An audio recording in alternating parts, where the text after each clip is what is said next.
Hi guys, so for today's vlog, pupunta kami sa Boracay.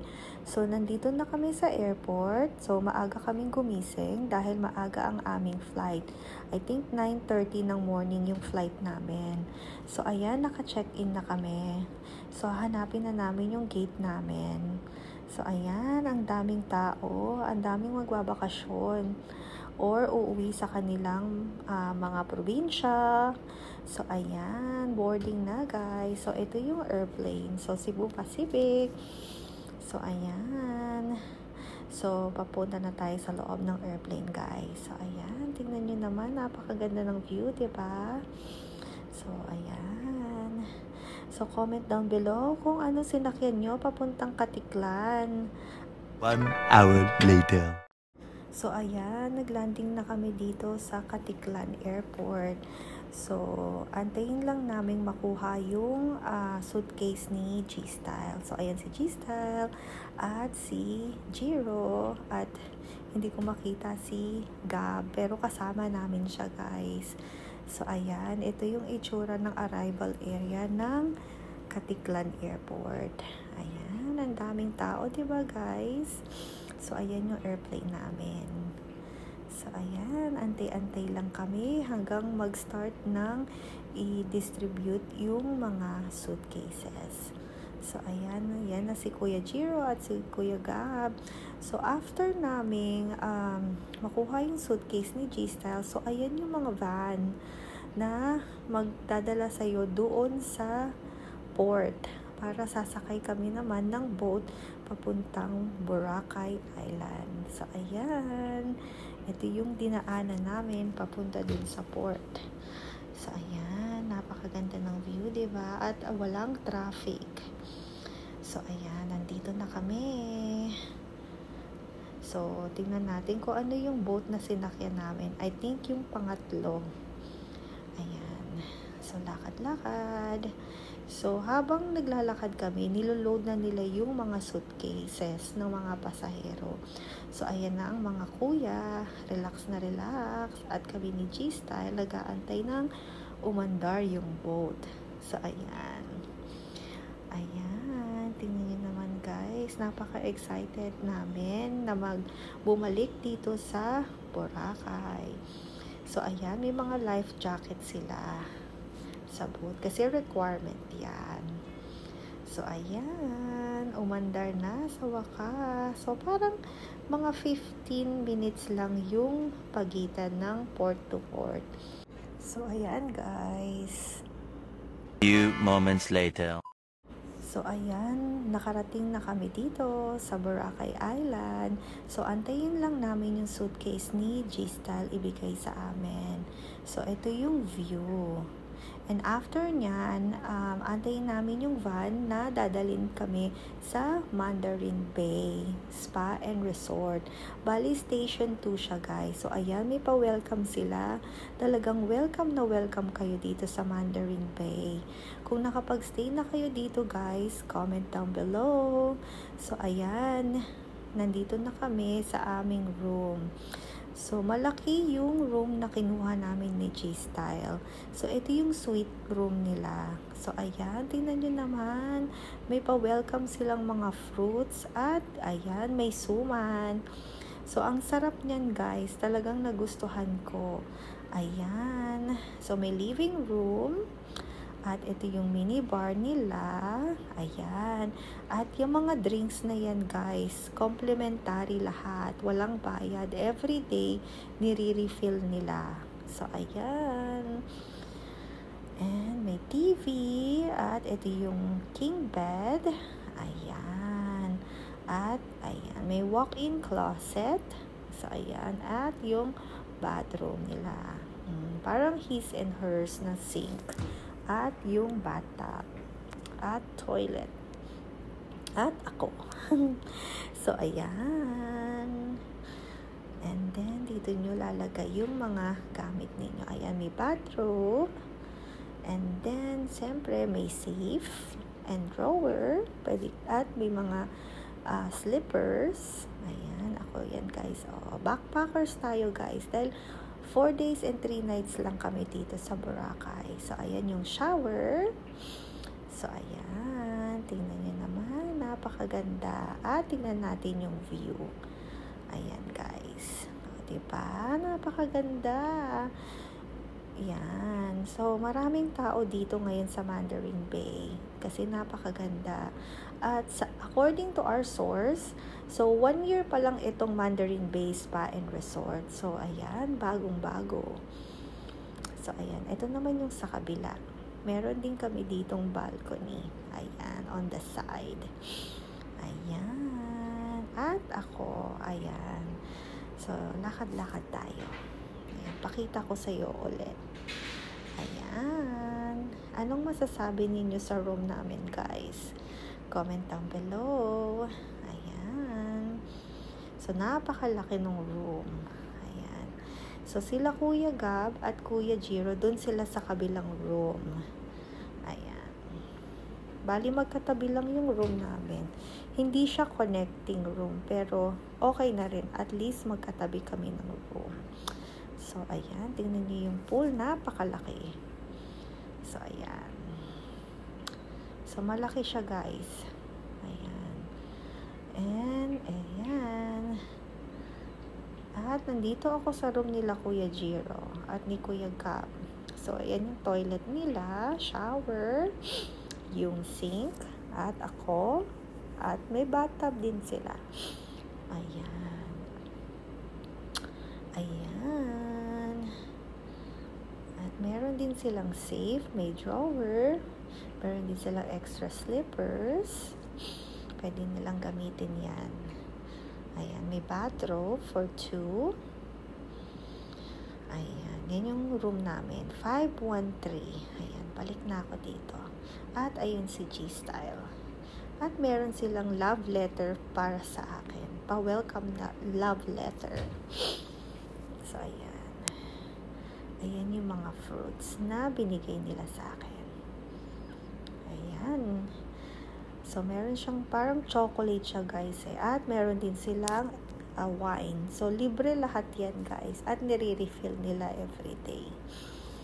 Ayan. So, bumaba na kami dito para mag-ikot-ikot. So, ayan. So, ito yung sa harap ng hotel. Ayan. Ayan. Sa gabi, napakaganda dito, guys. Ayan. So, ayan. So, comment down below kung ilang days kayo nagstay dito sa Boracay Island at saan kayo nagstay. So, ayan na yung ating mga kuya at si G-Style. Nagpipicture at nagpi-view. Ayan. At magla-lunch kami dito sa kanilang restaurant. So, ito yung mga buffet menu nila. Ayan, wala nang pansit, guys. Pero nag-refill naman sila niyan. Ayan. Ayan na si Kuya Jiro. Kumakain na. Ayan, may mga iba't ibang klaseng kakanin. At mga bread. May puto. Ayan. Tinikman natin lahat yan, guys. At mga fruits nila. Fresh fruits. At I think chicken to. 4 na lang. Pero nag-refill naman sila, guys. Ayan. Kasi nga, guys, nung dumating kami dito, ayan, nag-refill na sila. Ayan. At pwede kang magpaluto ng mga, I think, mga seafood. Ayan. Fresh seafood. Pwede kang magpaluto. Ayan. And I think ito yung kanilang mga soup. Create your own soup. At ito yung salad. Ayan. Create your own salad. Ayan. At may mga sauce sila na pwede mong pagpilian. So, ayan. Napakadaming option.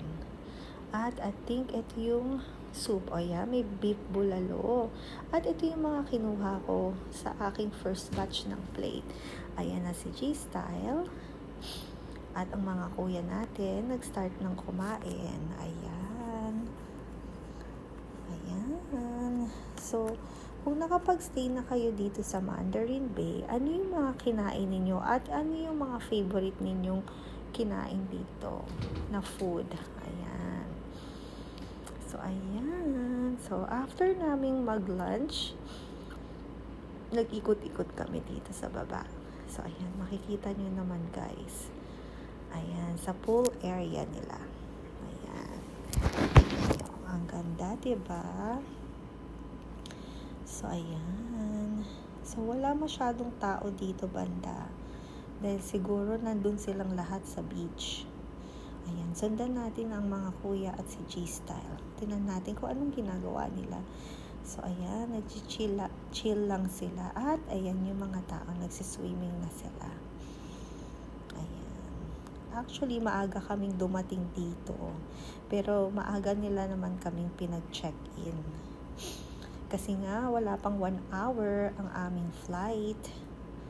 So, 9 o'clock. So, mga before 10, dumating na kami dito sa Boracay. 10 ng umaga. So, ayan, parang may ginger house sila. At, may mga pastry silang tinitinda dito. Or mga kakanin. Or bread. Ayan.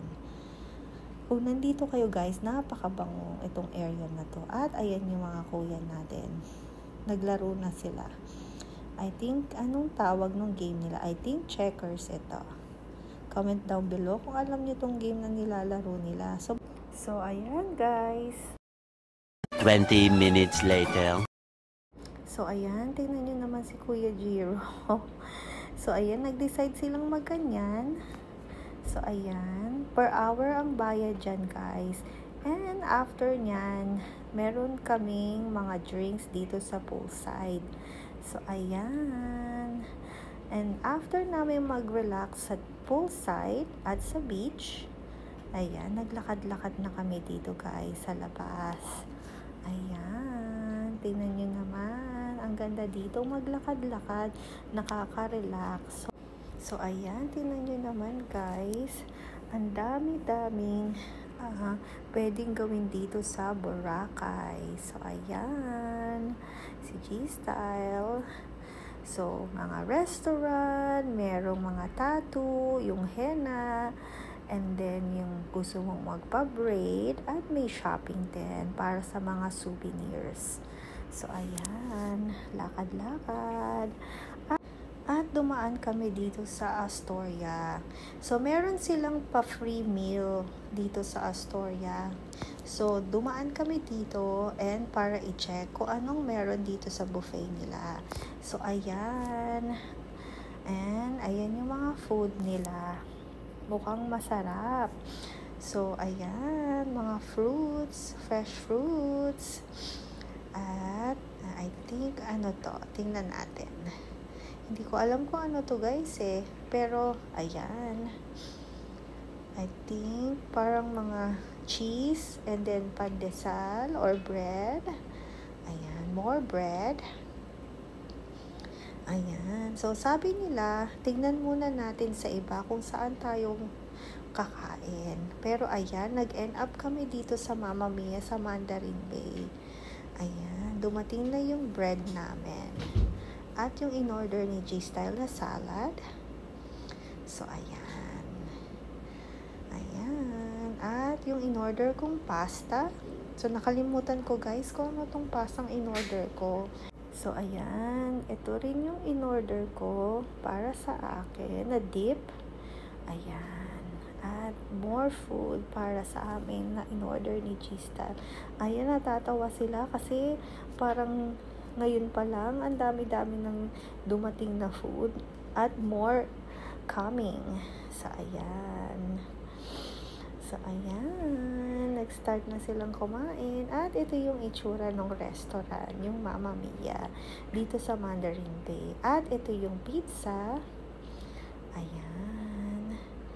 At yung oysters. Ayan. At dumating na rin yung isang pizza. At nakalahati na namin guys. Tingnan nyo naman. Napakasarap. At ito yung wine na in-order ni G-Style para sa amin. And after naming mag-dinner, dahil busog na busog kami guys. So naglakad-lakad muna kami bago kami bumalik sa hotel room namin. So ayan, ang dami pang restaurant na pwede nyong kainan dito sa Boracay Island. So ayan, tingnan nyo naman. Ang ganda, lalo na sa gabi. So, ayan yung mga stores na pwede kayong mag-shopping. So, ayan. Actually, pabalik na kami nito sa aming room or sa aming hotel. So, ayan guys. So, I think itong hotel na to ay Henan. Kung hindi ako nagkakamali. So, ayan. Sumasayaw-sayaw pa si Kuya Gap, diba? Ayan. So, napakaganda dito at napaka-relaxing dito sa Boracay Island. Alright, guys. So, ayan, malapit na kami sa hotel. Ayan, lakad-lakad. So, ayan. Ayan, tingnan nyo naman. So, comment down below guys kung ano yung experience niyo dito sa Boracay at ano yung mga activities na ginawa niyo dito. So, alright guys, akit na kami sa aming mga room. Thank you guys for watching. Bye-bye!